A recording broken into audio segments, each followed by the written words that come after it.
o sea, abrir una guardería. La inmensa mayoría de las personas que yo veo que abrieron una escuela, lo hicieron, pues en su mayoría por una cuestión de lucro, ¿no? Y no es criticable, simplemente es un negocio, tengo mucho riesgo. Ahorita que hablabas de una guardería, yo tengo hijas de 4 y 6 años. O sea, dejarlas en una guardería implica una responsabilidad para el que está en la guardería gigantesca, ¿no? Sí, Bebecitos, ¿no? Mientras los papás se van a trabajar, te lo dejan y dejan literal al tesoro de su vida en tus manos, ¿no? Así es. Si ganas una buena lana, pues de alguna manera nuestra manera automática de ver las cosas, dicen, bueno, pues es una contraprestación, ¿no? Tengo mucha responsabilidad con el chavito, pero gano mucha buena lana, pues no hay bronca.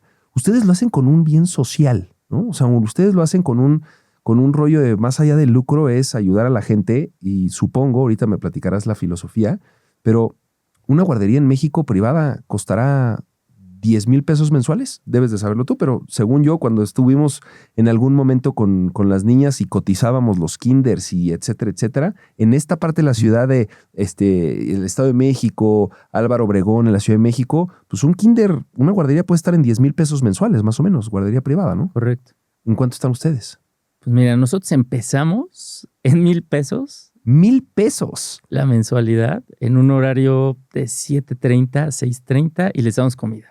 Güey, pero o sea, güey, es que de verdad que por eso me encanta esta historia, porque ¿cómo le hacías? O sea, eran grandes administradores. O sea, olvídate, ¿cómo le haces? Rentaste la casa, ¿no? Sí, o sea, rentamos, te digo, o sea, pusimos todo el cochinito, güey, ¿no? Sí. Fíjate, en 6 meses, o sea, llegamos a nuestro punto de equilibrio. Ok. En 6 meses llegamos al punto de equilibrio. Digo, obviamente mi esposa era la que estaba ahí día y noche, claro, ¿no? No teníamos todavía hijos, que era como, ¿no? Hoy por hoy dices, ¿cómo fue posible? Pues así, ¿no? Tenías la atención como para, el tiempo para, ¿no? Ajá, la ayudaba su tía, empezó con su tía y yo estaba ahí administrando y viendo permisos y yo siempre he sido como siempre hemos tenido ahí un dueto muy interesante donde ella es la parte académica, la parte que está ahí como viendo siempre el desarrollo interno académico del cuidado de los niños, y yo soy el del crecimiento, ¿no? El que siempre está viendo el cómo crecer, el que incorporar nuevos niveles, que es así una odisea viendo problemas legales, sindicatos, Hacienda, ya sabes, o sea, todos los fuegos que hay que apagar. Y por eso te decía en un principio, esta parte creativa de solución de problemas, hoy por hoy la pude canalizar, ¿no? hacia esta parte, ¿no? Claro. Donde pues no arreglo circuitos, no arreglo fierros, pero arreglo problemáticas, ¿no? Pero acabó siendo. Fíjate, parte de las estadísticas que cuando yo platiqué contigo me interesaron muchísimo. Una escuela privada promedio en la Ciudad de México cobra entre 3,000 y 8,000 pesos. Hay claramente de todos tipos, tamaños, sabores, clases y demás. Entre 3,000 y 8,000 es el promedio. Las escuelas elite en la Ciudad de México están entre 20 y 30,000 pesos al mes. O sea, tú literal cobras 10 veces menos que una escuela elite, ¿sabes?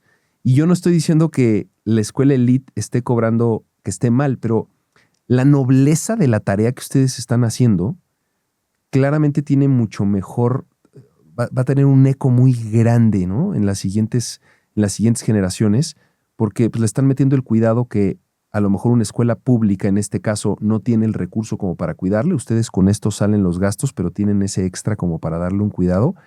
Y de alguna u otra manera lo hacen asequible, no para todo mundo, de acuerdo, pero pues está arribita de la escuela pública, ¿no? O sea, es una labor espectacular la que ustedes hacen, así Ricardo. Es, totalmente. O sea, no hay algo entre la escuela pública y nosotros. O sea, sí, evidentemente estamos nosotros arriba, y a diferencia de eso, todos los papás cuando llegan con nosotros nos dicen, híjoles, es que vienen corriendo porque existe muchísima inseguridad en las escuelas públicas, violencia, drogas, embarazos, violencia de los mismos profesores, directores, ¿sabes? O sea, sí. es abrumante lo que se vive en las escuelas públicas y llegan a resguardarse con nosotros, ¿no? Y de pronto se encuentran.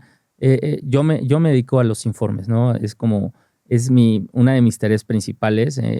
Siempre que escribes para mi escuela, te topas conmigo, ¿no? Y yo Ok. te digo, hola, yo soy el director administrativo, yo te voy a atender, ¿no? O sea, como muy personalizado el tema. Que eso obviamente en una escuela pública ni de broma lo tendrías, Sí, no, ¿no? La por, atención. por supuesto, ¿no? Y es algo muy importante para nosotros, ¿no?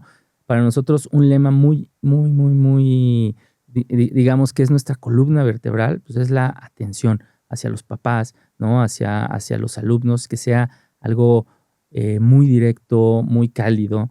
Y a ver, o sea, cualquier persona de mi colegio puede marcarme en cualquier momento, ¿no? O sea, Claro. porque los teléfonos están siempre accesibles. Y ese para nosotros era el punto, ¿no? Darles una educación. Llevamos nosotros un sistema que se llama Uno Internacional. Ujú. Y este sistema lo llevó La Salle, lo llevaron escuelas, ¿no? El Copán, que pues sí, cuestan 10, 12 mil pesos Claro. y llevan el mismo sistema, ¿no? Claro. Llevan inglés diario, computación, trabajamos muchísimo en el autoestima de los niños, Sí. ¿no? Entonces, muchos papás cuando me dicen, oye, ¿y esto es, esta colegiatura cómo es? O sea, ¿es semanal? No, no. Sí. Cabe la pregunta, ¿no? Es mensual. Y estarías todavía más barato. Si fuera semanal, estarías todavía más barato que las privadas. Exactamente. Aún así, ¿no? Aún Claro. así. Ajá. ¿No? Entonces, la verdad es que sí, no te miento, o sea, son conflictos todo el tiempo, ¿no? Todo el tiempo. O sea, llevar una escuela sí es apagar demasiados fuegos, pero pues también te da mucha satisfacción, ¿no? Oye, Richard, a ver, en una labor de esta naturaleza, y no tiene que ser en todas las labores sociales, pero en una labor de esta naturaleza, ¿quién gana o quién pierde?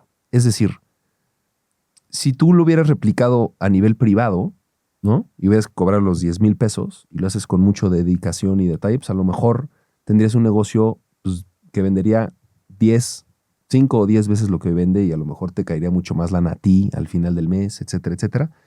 Desde ese punto de vista, ¿estás perdiendo o a lo mejor estás ganando por el efecto que estás haciendo y también lo gana la gente? O sea, ¿cómo alguien como tú ve esta espectacular labor? Porque no todo el mundo lo vería y tampoco los puedes ver culpables por no verla así. ¿Quién gana o quién pierde, Richard, en este proyecto tan maravilloso que llevan ya más de 15 años con él? Híjoles, pues mira, yo creo que es bien importante el enfoque, como en todo en la vida. Si porque sí hay escuelas, ¿no? Por ejemplo, mis hijos, ellos van en una escuela que se llama El Hilar, Uh-huh. ¿no? 12,000, 14,000 pesos la colegiatura. Y ellos llevan la escuela también muy parecido como nosotros, ¿no?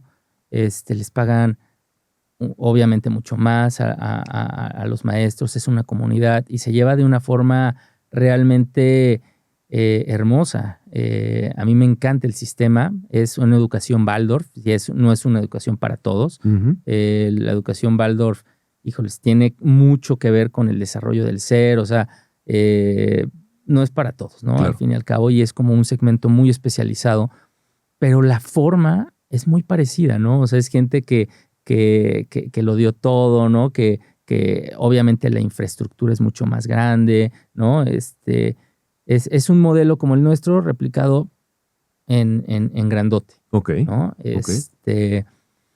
Pero si tú me dices quién pierde en un modelo así, pues digo, yo te diría, pues obviamente los papás, ¿no? O sea, sobre Claro. todo por el tema, el tema de los papás, los maestros, porque no ven proporción tristemente los salarios, Claro. ¿no? O sea, tú dices, lo que gana un maestro puede ser tal vez 2 colegiaturas, Uh-huh. ¿no? De un salón de 20, 25. Y es una chamba de tiempo completo para ese maestro. Es una locura. Una locura. ¿No? Una locura.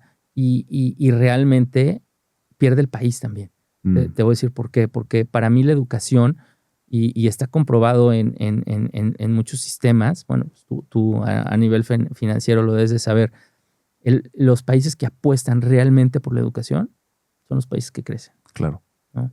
Claro. Entonces, si tú tienes unos salarios realmente mediocres, unos salarios sumamente bajos para tus maestros, pues los maestros realmente no van a tener la vocación, no van a estar realmente comprometidos, ¿no? Y el nivel de aprendizaje pues, se vuelve pues muy mediocre. ¿Sabes? ¿Qué proporción puedes estar pagando tú a un maestro en comparación con lo que ganaría un maestro en una escuela pública? Sin agarrarte en curva, así nada más o menos, para dar una idea. No, no te pido, pero obviamente tú les puedes pagar mucho más a un maestro que lo que ganan en una escuela pública. Pues mira, los maestros de las escuelas públicas ganan bien porque tienen muchas prestaciones, precisamente por los sindicatos que tienen Claro. y demás, ¿no? O sea, yo me iría más al tema privado, ¿no? O sea, ahí es donde hay más problemática.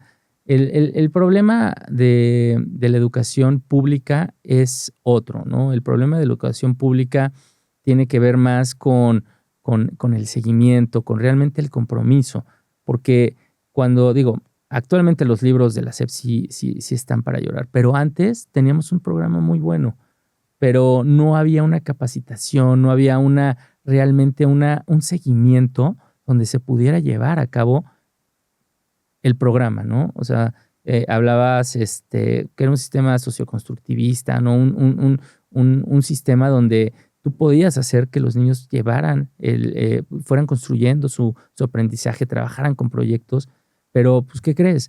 Si un profesor que lleva 40 años enseñando de manera tradicional le das un Ferrari, dice, no, espérame, o sea, claro. yo lo voy a llevar como yo sé y como he sacado a 40 generaciones y sí han aprendido. Se vuelve loco, simplemente se vuelve loco con el cambio, ¿no? O sea, está mucho más allá de él, ¿no?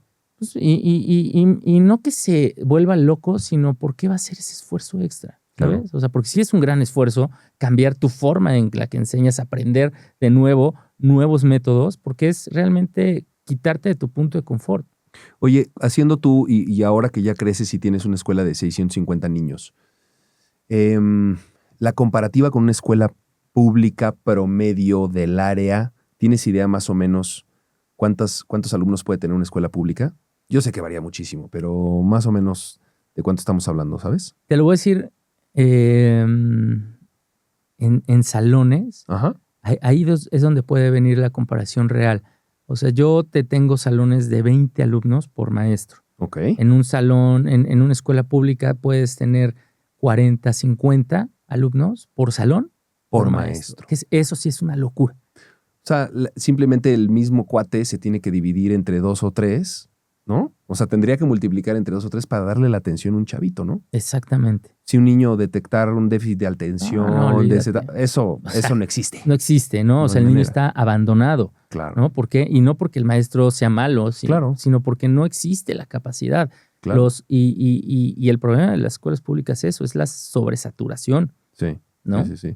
Ahora, hubo mucho debate hace tiempo cuando salió la última reforma a la educación, ¿no? Entre ellos, a lo mejor tú me ubicas y no es cierto, pero donde ya los niños no se pueden reprobar, ¿no? Sí. Era medio famoso ese aspecto, ¿no? ¿Tú crees que esa reforma a la educación, o en general, mejor dicho, el panorama de la educación en México se ha deteriorado? Y esto vamos a quitarle los tintes políticos, porque aquí de eso no se va a hablar. Es simplemente, tú eres un conocedor, ya lleva 15 años en esto, entonces claramente has estado en contacto. ¿Crees que la estructura, ahorita me hablabas de los libros de texto, yo me acuerdo de mis libros de texto, ¿no? De la SEP, no sé si eran buenos o malos, pero me acuerdo de ellos. Sí. ¿Crees que se ha deteriorado esa estructura de educación en México? ¿Ha mejorado? ¿Se ha mantenido igual? Más o menos tu feeling. Mira, para darte un poquito de contexto, tú imagínate un quirófano de hace 100 años. Vete a la realidad de un quirófano hoy en día. Okay. ¿Qué diferencias verías? Miles. Millones, ¿no? Vete a un salón de hace 100 años y vete a un salón ahorita. Claro. En ese momento, el quirófano de hace 100 años, pues para lo que había en ese entonces estaba bien, ¿no?